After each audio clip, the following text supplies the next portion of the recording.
अस्सलामु अलैकुम। आज मैं आपको ये बताऊंगा कि मस्रियों का ये अकीदा था कि मरने के बाद इंसान को दोबारा ज़िंदगी मिलती है या नहीं। पुराने वक्तों में मिस्री मरने के बाद दोबारा ज़िंदा होने पर यकीन रखते थे। यह अकीदा आम था कि दूसरी ज़िंदगी सिर्फ फ़िरौन के लिए मखसूस थी, लेकिन आहिस्ता आहिस्ता तमाम मिस्रियों ने भी इस अकीदे पर यकीन करना शुरू कर दिया। उनके ख्याल में अब्दियत पाने के लिए ज़रूरी है कि मरने के बाद उनकी लाशें गलने सड़ने से महफूज कर ली जाएं। लाशों को महफूज कैसे किया जाता था? जिस्म का खाक हो जाना इस बात की इलामत समझी जाती थी कि रूह भी मर जाएगी। लाशें हनूद करके इस मरले को टाल दिया जाता था।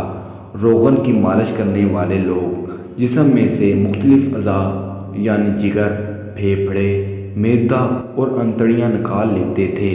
फिर लाश को खाम छोरे एक किस्म का निम जो खुश्क कर देता है, उसे ढाँप दिया जाता। कई हफ्ते बाद जिस्म को तबूत में रखने से पहले रेशमी कपड़े की पट्टियों में लपेट दिया जाता था। मिस्रियों का अगला जहान, वहाँ मतूफ़ी अपने आप को मुर्दों की सल्तनत में पाता। देवता अनोबस उसे ओसरस की अदालत में पेश करता, जहाँ उसके दिल का वज़न किया जाता।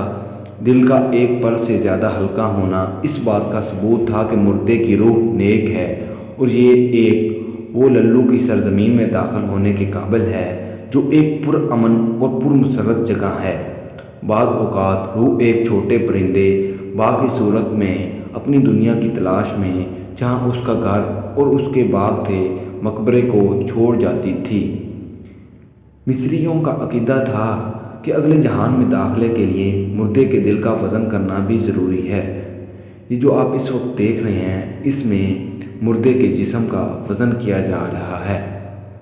आइंदा वीडियो में हम ये बताएंगे मिस्रियों के यहाँ कातमों की कितनी अहमियत थी और मिस्रियों के यहाँ तस्वीरी तहरीरें कैसी लिखी जाती थीं, उसके बारे में बताएंगे। तब तक के लिए अल्लाह हाफिज़। वीडियो अच्छी लगी हो लाइक करें, कमेंट सेक्शन में अपनी राय का इजहार करें और शेयर भी करें। अगर आपने अभी तक हमारे चैनल को सब्सक्राइब नहीं किया तो सब्सक्राइब कर दें और साथ बेल आइकन पर क्लिक कर दें ताकि आपको हमारी हर आने वाली वीडियो का नोटिफिकेशन बर वक्त मिल सके।